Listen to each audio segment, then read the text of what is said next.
Our big focus today is Karnataka. Today, Karnataka crossed 18,000 cases, a new one-day hike, a spike of 1,502 cases. But Bengaluru's COVID cases are going up. That's a big worry. Cases are doubling every 4 days. The growth rate is 18%, and this is based on the 3-day moving average. This spike began around the 27th. Local officials say this is because of a rationalization of cases. In Bengaluru, a man who was turned away from at least 18 private hospitals died without being admitted to any of them. His test samples later showed him to be COVID positive. Notices have been sent to these hospitals, which include prominent ones, by the Karnataka Health Department. The notice says this was a clear violation of the requirement to provide medical assistance to people with COVID-19 or COVID-19-like symptoms. The municipality, the BBMP, claims there is no shortage of beds, only that coordination on allotment should be better. The opposition is attacking the state government. Former JDS Chief Minister H.D. Kumaraswamy tweeted, "The government has failed to protect citizens." Karnataka and Bengaluru have seen a sharp spike in cases over the last few days. The city's doubling rate is now less than 1 week, much worse than it was at the beginning of June. The state government has been working to get thousands of hospital beds added for COVID treatment.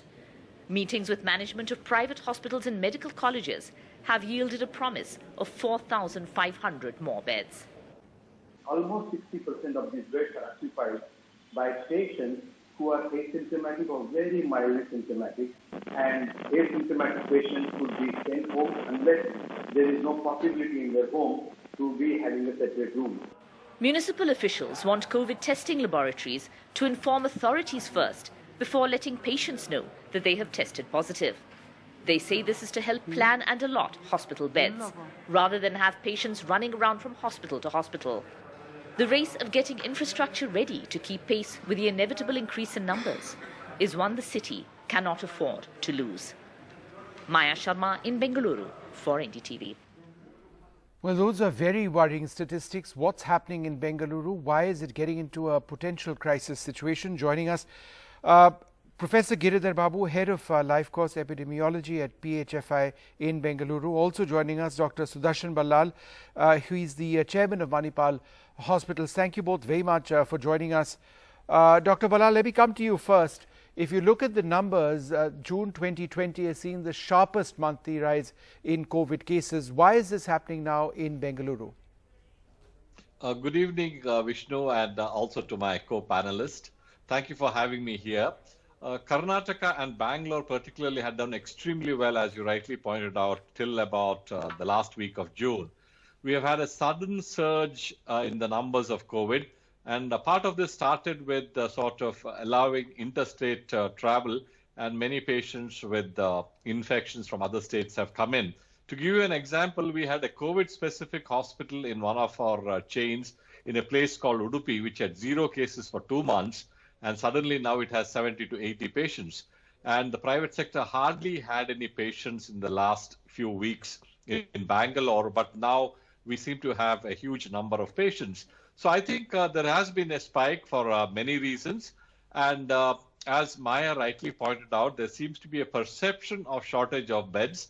That is because primarily one is that we are admitting everyone who's positive for COVID to the hospital, whether they need it or not. In medical terms, certainly asymptomatic patients and mildly symptomatic patients would actually benefit from care at home with monitoring. It's not that we just dump them at home and not look after them, which would ease 80% of the beds in both the private and the government sector. Yeah. Obviously, there has to be some restriction on who gets home. Yeah. Dr. Ballal, let's talk a little bit about containment.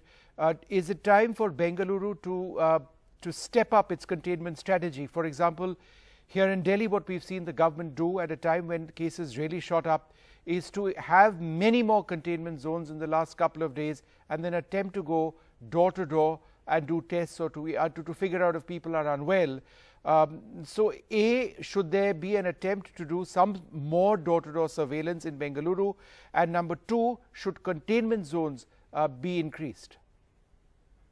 Certainly, I think areas where the incidence of COVID is very high, containment is needed, and Bangalore has increased the number of containment zones. But our priority right now is to make sure that beds are available for the very sick so that the mortality can be brought down. And we have suggested three things for this.